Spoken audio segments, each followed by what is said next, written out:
আসসালামু আলাইকুম ভিউয়ার্স, আজকে দেখাবো কিভাবে মাত্র কয়েক মিনিটে বাসায় একদম খাঁটি গরম মশলা বানাতে পারবেন।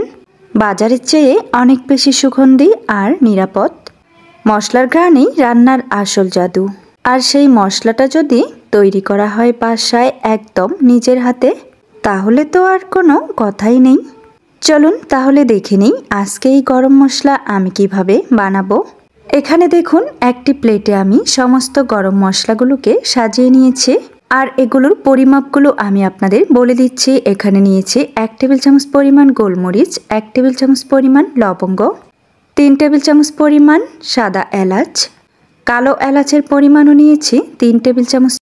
এখানে দারুচিনির পরিমাণটা নিয়েছি 4 টেবিল চামচ পরিমাণ। যে কোনো গরম মশলা বানানোর ক্ষেত্রে দারুচিনির পরিমাণটা একটু বেশি রাখলে মশলা থেকে খুব সুন্দর সুঘ্রাণ আসে। তো এরপর এখানে জিরার পরিমাণও নিয়েছি 3 টেবিল চামচ পরিমাণ। এরপর এখানে নিয়েছি একটি জয়ফল, 3 পিস জয়ত্রী, একটি স্টার অ্যানিস,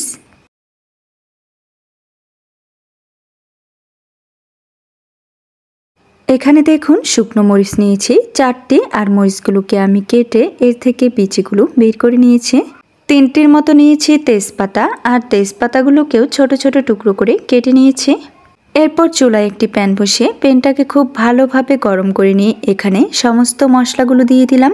এবার চুলার আঁচটাকে কমিয়ে নেড়েচেড়ে মশলাগুলোকে ভেজে নিচ্ছি। খুব বেশি জালে এই মশলাগুলোকে ভাজা যাবে না, এতে করে মশলাগুলো পুড়ে যাবে আর মশলার ঘ্রাণ কিন্তু নষ্ট হয়ে যাবে। তাই এই মশলাগুলোকে ভাজার সময় চুলার আঁচটাকে একদম কমিয়ে একটু ধৈর্য সহকারে নেড়েচেড়ে ভেজে নিতে হবে। একটু কিছুক্ষণ নেড়েচেড়ে নেওয়ার পর মশলাগুলো থেকে যখন খুব সুন্দর একটি ঘ্রাণ বেরিয়ে আসবে, ঠিক এই পর্যায়ে মশলাগুলোকে আমি প্যান থেকে উঠিয়ে নিব। চুলা থেকে নামানোর পর মশলাগুলোকে খুব ভালোভাবে ঠান্ডা করে নিয়েছি। এরপর এই মশলাগুলোকে দিয়ে দিচ্ছি একটি ব্লেন্ডার জারে। খুব বেশি গরম থাকা অবস্থায় মশলাগুলোকে কিছুতেই ব্লেন্ড করতে যাবেন না, এতে করে ব্লেন্ডারটা নষ্ট হয়ে যেতে পারে।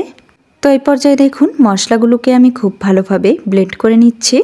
যে কোনো মাংস রান্নার ক্ষেত্রে প্রথমে আমাদের প্রয়োজন হয় গরম মশলার। আর গরম মশলাটাকে ঠিকভাবে ভেজে যদি সঠিকভাবে তৈরি করা না যায়, তাহলে দেখবেন রান্নার মধ্যে কোনো প্রকার টেস্টই আসবে না। মাংস রান্নার মধ্যে কোনো প্রকার সুঘ্রাণও পাওয়া যাবে না। মশলাগুলোকে ব্লেন্ড করার পর এবার চলুন আপনাদেরকে দেখিয়ে দিই এই গরম মশলার গুঁড়োটা দেখতে কত সুন্দর এবং পারফেক্ট হয়েছে।